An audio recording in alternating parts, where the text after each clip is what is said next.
Hello plus 2 class. Today we are going to start our third part of history और third part of NCERT. सबसे पहले हम syllabus को discuss कर लेते हैं. इससे पहले हमारा जो सेकंड पार्ट है वो टोटली कंप्लीट है, जिसमें हमने कौन कौन से चैप्टर कंसीडर किए एक बार फिर से डिस्कस कर लेते हैं. तो सेकंड पार्ट में हमने जो चैप्टर डिस्कस किया था दैट इज़ भक्ति सूफ़ी ट्रेडिशन, जिसमें हमने भक्ति सूफ़ी ट्रेडिशन के बारे में पढ़ा था, भक्ति के बारे में पढ़ा, सूफ़ी के बारे में पढ़ा, सूफीज़म के बारे में पढ़ा. तो ये सारे ट्रेडिशंस के बारे में हमने पढ़ा था, रिलीजियस बिलीफ के बारे में पढ़ा था. बहुत ही लेंदी चैप्टर था ये भी हमारा. और इस चैप्टर में से 8 यानी लॉन्ग क्वेश्चन आंसर 8 मार्क्स का क्वेश्चन आने के बहुत ज़्यादा चांसेस रहते हैं. लास्ट ईयर भी इस चैप्टर में से क्वेश्चन आया था, एवरी ईयर आता है, तो ये पॉसिबिलिटी है कि इस चैप्टर में से लॉन्ग क्वेश्चन जो है वो इस बार भी आएगा. फिर हमने किया था विजयनगर का स्ट्रक्चर डिस्कस, एक इम्पीरियल कैपिटल यानी एक एम्पायर जिसका नाम विजयनगरा था, वो एक सिटी भी थी और एक एम्पायर का नाम भी था. ये सारा टॉपिक भी हम डिस्कस कर चुके हैं इस बुक में से. ये इसमें से भी MCQs और हमारे जो शॉर्ट क्वेश्चन आंसर्स हैं वो आ सकते हैं. ये चैप्टर बहुत ही इंटरेस्टिंग है. लॉन्ग क्वेश्चंस के तो इसके चांसेस कम हैं, लेकिन फिर भी हम इसमें से कोई भी टॉपिक स्किप नहीं करेंगे. तो हमने नहीं किया, हमने सारे टॉपिक डिस्कस किए.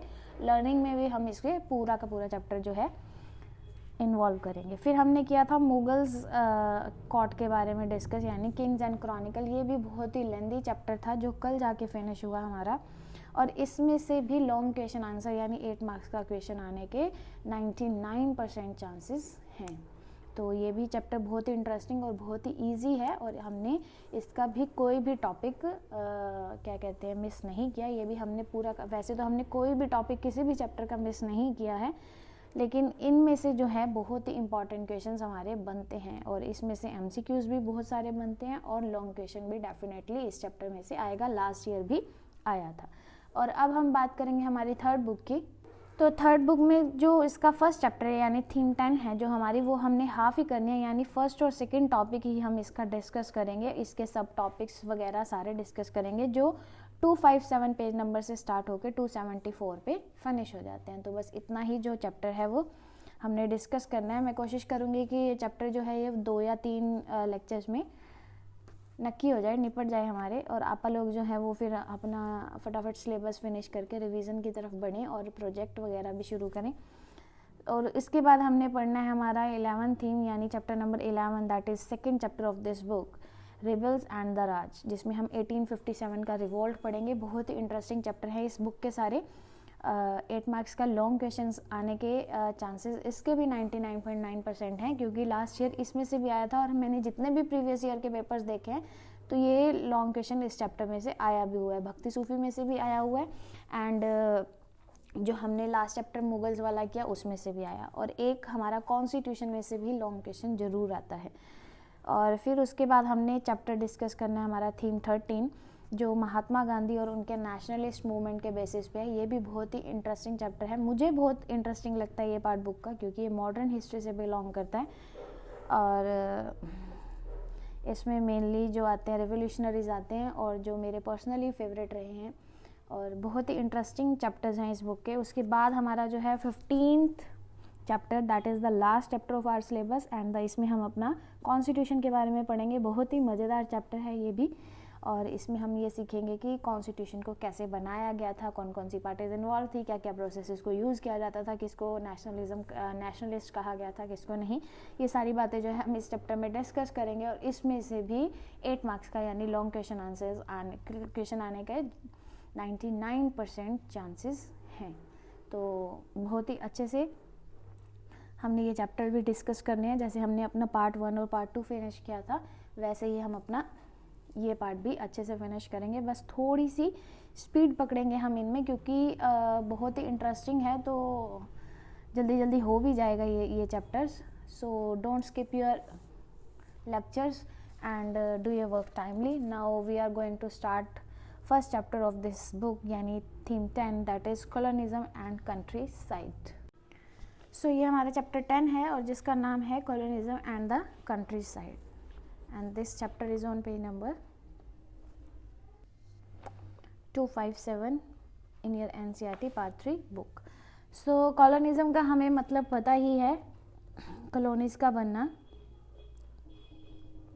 अब ये कॉलोनीज़ क्या होती है इसके बारे में डिस्कस करेंगे। और कंट्री साइड मतलब विलेजेस, यानी हम इस चैप्टर में मेनली जो पढ़ेंगे वो विलेजेस के बारे में पढ़ेंगे और कॉलोनीज़ देखेंगे कि कैसे कॉलोनीज़ को बनाया गया। As we all know about that कि जो ब्रिटिश रूलर्स थे उन्होंने हमारी कंट्री के ऊपर रूल करना स्टार्ट कर दिया था, और उन्होंने जो ये रूलिंग पावर अपने हाथ में ले ली थी, वो क्या करने आए थे, कॉलोनाइजेशन मतलब ट्रेडिंग करने आए थे, और धीरे धीरे उन्होंने वहाँ पे कॉलोनाइजेशन करना स्टार्ट कर दिया था। तो जैसे हमने हमारे +1 में पढ़ा था, जो हमारा चैप्टर था डिस्प्लेसिंग इंडिजीनियस पीपल, जिसमें हमने डिस्प्लेसमेंट के बारे में पढ़ा था, और ये पढ़ा था कि जो यूरोपियंस थे उन्होंने इम्पेरियलिज्म स्टार्ट कर दिया था। तो ऐसे ही ब्रिटिशर्स ने इम्पेरियलिज्म किया था, कहाँ पर, इंडिया में। और वो कैसे आए थे, एक कंपनी लेकर आए थे, ट्रेडिंग कंपनी, जिसका नाम था ईस्ट इंडिया कंपनी।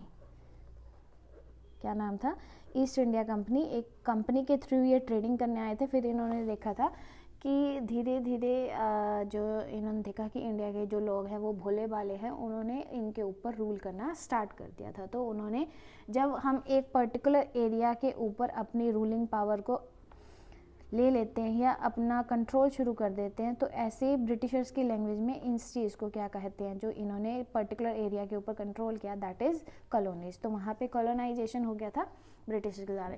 तो एक बात और मैं आपको बता दूं कि जो ब्रिटिशर्स ने एंट्री की थी हमारी कंट्री में, वो की थी उन्होंने बंगाल में। कहाँ की थी, बंगाल में। लेकिन बंगाल में कहाँ, एक कंट्री साइड में की थी, यानी एक गाँव में की थी, एक विलेज में उन्होंने सबसे पहले एंट्री की थी। और फिर उन्होंने अपना जो राज था वो यहाँ पर एस्टेब्लिश कर दिया था, और कुछ पॉलिसीज़ जो थी वो उन्होंने चेंज कर दी थी या न्यू पॉलिसीज़ इम्प्लीमेंट कर दी थी। उसके बारे में भी हम डिस्कस करेंगे। सबसे पहले ये पढ़ लेते हैं कि हम इस चैप्टर में पढ़ेंगे क्या। हम इस चैप्टर्स में जमींदार्स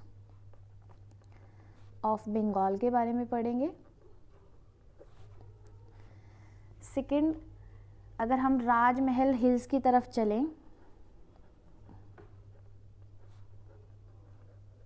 तो वहाँ हम ऐसे लोगों की बात करेंगे जिन्हें पहाड़ीज कहा जाता है या और संथाल्स कहा जाता है। संथाल्स और पहाड़ीज, इन लोगों के बारे में बात करेंगे। अगर हम फिर डेक्कन के यानी इस प्लेट्यू के वेस्ट साइड में जाते हैं तो हमें ये पता चलेगा कि एक ईस्ट इंडिया कंपनी आई थी, उन्होंने एक कंट्री साइड पे अपना जो था रूलिंग पावर ले लिया था।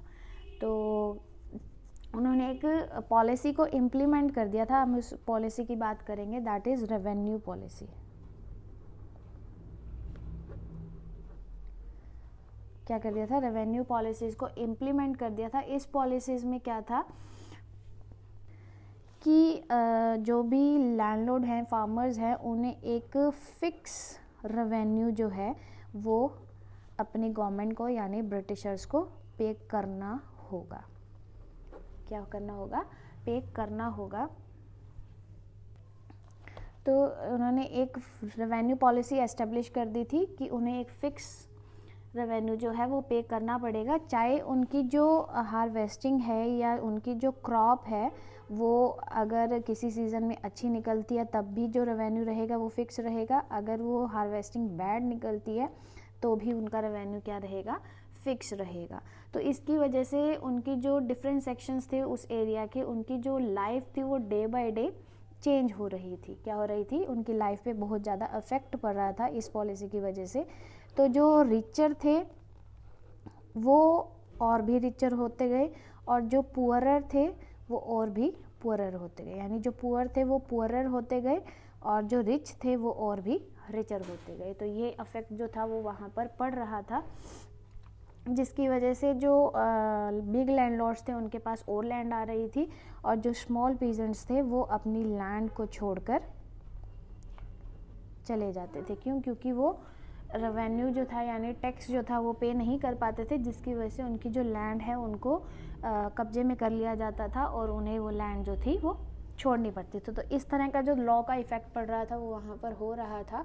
ब्रिटिशर्स ने कॉलोनीज़ बनानी स्टार्ट कर दी थी। ये चैप्टर बहुत ही इंटरेस्टिंग है, लेकिन पैंडेमिक पीरियड के कारण जो सिलेबस रिडक्शन हुआ है वो इस चैप्टर में से हुआ है। अगर होता कंप्लीट चैप्टर तो बहुत मज़ा आता, लेकिन हमें सिर्फ ऑब्लिगेशन है कि 2 ही टॉपिक हमने पढ़े हैं तो हम वही पढ़ेंगे। तो अब हम बात कर लेते हैं कि ये जो चैप्टर के बारे में हमें पता चला या इन सिचुएशंस के बारे हिस्टोरियंस को पता चला, तो उससे रिलेटेड क्या सोर्सेज थे। जैसे हम अपने हर चैप्टर के सोर्सेज को डिस्कस करते हैं, तो इस चैप्टर के सोर्सेज को भी डिस्कस करेंगे कि कहाँ कहाँ से ये जो बातें थी हमें पता चली कि इस तरह की पॉलिसी बनाई गई, ईस्ट इंडिया कंपनी बंगाल में आई, बंगाल के एक गाँव में आई। तो ये कैसे पता चला, वो पता चला रेवेन्यू रिकॉर्ड से। किससे? रेवेन्यू रिकॉर्ड से। कुछ सर्वेज हुए थे उनसे, जर्नल से, और ऐसे अकाउंट्स जिनको सर्वेयर छोड़ गए थे, यानी accounts by surveyors. Travellers book से हमें पता चला था,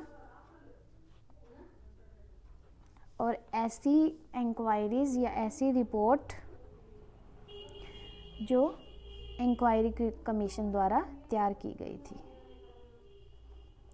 ठीक है, तो ये हमारे सोर्सेज रहेंगे इस चैप्टर से रिलेटेड। क्या क्या सोर्सेज थे? रेवेन्यू रिकॉर्ड हमें मिला उस टाइम का, उससे हमें ये पता चला कि वहाँ पे ये एक रेवेन्यू पॉलिसी एस्टेब्लिश की गई थी जिसमें एक फिक्स टैक्स पे करने की ऑब्लिगेशन लगाई गई थी। सर्वे से पता चला, जर्नल से पता चला, सर्वेयर्स ने जो अकाउंट्स बनाए थे उससे पता चला, ट्रैवलर्स बुक से हमें पता चला, और इंक्वायरी कमीशन ने जो रिपोर्ट्स तैयार की थी उससे हमें पता चला।